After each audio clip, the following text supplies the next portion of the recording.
In module 1 we saw how the user can interact with our framework which we have given, and he can post incidents to the police, and he can also see incidents reported by the police and might give back feedback on them. So let's see what happens at the police facing end with our web app which we have exposed for them. So this is the landing page giving particular statistics in terms of maps as the front end was giving. Apart from that, we have certain counters as per total crimes committed, open, solved, crimes against males, crimes against females. It's a very generic web DB query which we could make through Mongo. So because our data is very primitive, we can make all sorts of analysis regarding the same. So now let's just quickly post an incident, right, and making it at Koromangalam, Bengaluru, and setting the tags. And if you could just show me the description also. Kidnapping, 16-year-old was kidnapped, right? So in front of a user, a 16-year-old was kidnapped. Wait one sec. So sorry about that, guys, the internet was disconnected for a while. So moving on, we were about to post a report in Bengaluru. So a police officer sitting at the admin console in a station,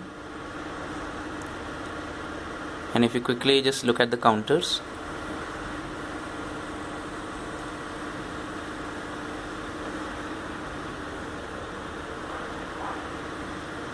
saving the post, submitting it.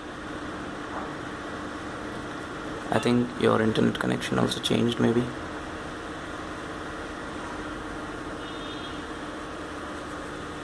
So there is quite a lot of network disconnectivity here.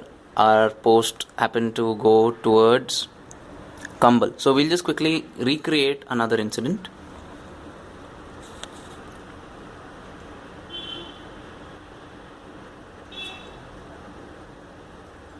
Right, and if you noticed, the incident was reported real time and the crimes count went up, and based on the particular data sent by the crimes, the other counters would also grow up.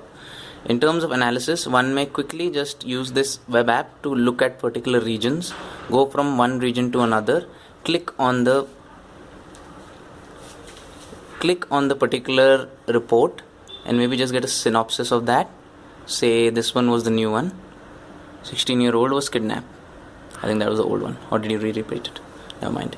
Right. One may also use the admin panel to just quickly see the details of all the posts for a particular day. They are a similar view as per how the users would see on the mobile end. Right. Images would be loading. Right. So these are all the data feed it into the databases given to us by hackathon, by HackerEarth. Just go up again.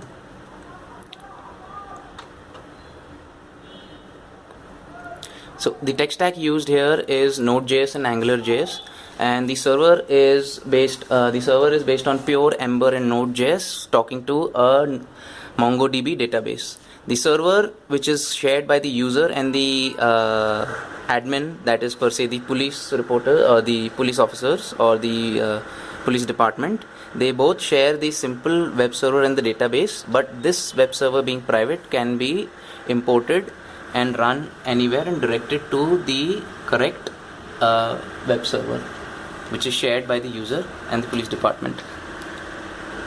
Since the datasets are being reported live, one may also notice the algorithms one has used to sort particular crime counts by crimes against males, crimes against females, crimes solved and crime still opened, crimes reported today, and total crimes. Using the Google map, one may predict a particular trend, say in east quadrant, west quadrant, northeast quadrant. What are the types of crimes happening in a particular quadrant, right? And the final feature which we have not released yet, because there is no authentication applied to the admin panel, is creating a report. So once the police use this or the mobile app to create a report, which would then be shown to the users and request help or more information from the known parties.